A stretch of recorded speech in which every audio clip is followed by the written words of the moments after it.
welcome back. Welcome back to your Feel Good Breakfast Show. It is so good to have you join us on this Tuesday morning as we get ready for the festive season. Well, we're already in the festive season, but we're moving forward closer and closer to Christmas. People are panicking, eh? People are panicking, but hey, maybe we can help you out with a little bit of a game review. Gareth Wood's joining us in studio. If there's maybe a gaming game you're after, Yes. just cause for something Graham's about to review. Okay. So Xander Cage had a secret love child with a flying squirrel. What was the result? Just cause for the latest in a series of high-intensity mayhem, over-the-top action, general insanity. I'm struggling to describe what this what the point of this game is. Gareth, I'm hoping this hasn't made you completely lose your mind, turn you into an anarchist. It looks like so much fun. Obviously, a proud tradition of anarchy being continued here. Talk me through Just Cause 4. Okay, so it's all-out action movie, Spanish style. And awesome. Pretty much you can do whatever you want. So, I mean, the main concept is you are this rebel who's trying to, essentially there's this dodgy kind of government's taken over and you're trying to like free the people, so you're trying to cause a bit of an uprising. As one does, yeah. In the kind of the jungles of whatever island this is, as you can see, the map is massive. I mean, just to give you an idea of how many cool places there are to play around with.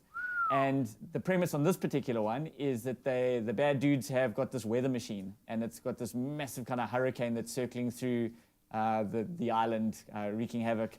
And you are essentially trying to shut them down and kind of restore law and order. But because that's what it looks like. It looks like your character's all about law and order while carrying this massive gun that turns into into anything, man. So what jumps out here? I've seen you in the brief amount of time that you've been kind of getting set up here. You've been wingsuiting, you've been paragliding, you've been doing this, grappling.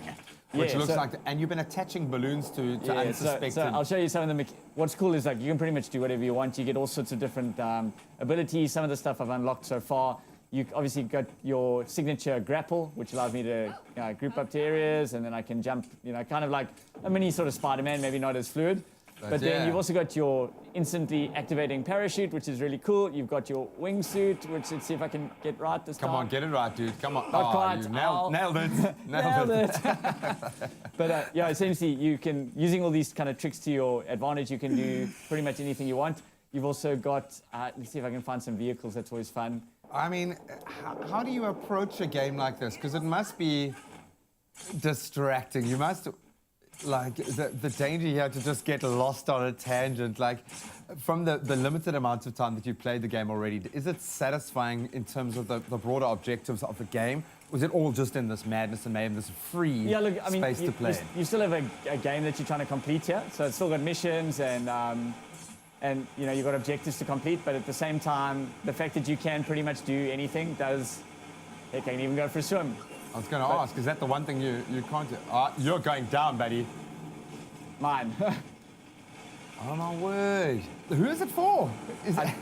Really, it's just like any kind of 90s or 80s action fan who just like kind of the gung-ho... It captures the feel, the look and feel. Like, just waiting for like Bear Baracus to step out here and say... You're basically walking into a Arnold Schwarzenegger kind of fest. One day I'll work out how to use that wingsuit properly. Obviously, it must come with a bit of an age restriction, purely because it's going to warp the mind of whoever plays this in the wrong way. Obviously, it's an older game in terms of like for its age restriction. It has got gunplay. There's obviously a little bit of violence, but essentially, it's all just about having fun. It's kept kind of cartoony in that sense. It's like so it sits on kind of the lighter side of that scale. How does this stack up in terms of the big games that have released this year? So obviously there are loads of huge games out at the moment, and it's kind of like each one carves their niche. I think where this one has a great space is that sort of free-for-all chaos. If you're looking for a kind of game where pretty much it doesn't really matter what you do, you can just have fun and do your thing and be creative.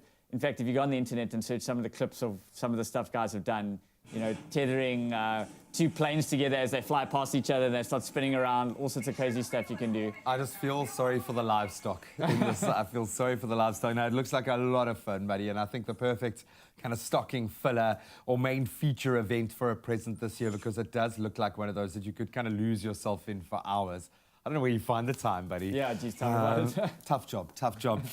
So if you've played it, the latest from Avalanche Studios, Just Cause 4, you can let us know on our social media platforms. Does it live up to the anarchistic tradition of what has been a very popular franchise? Does look awesome, man.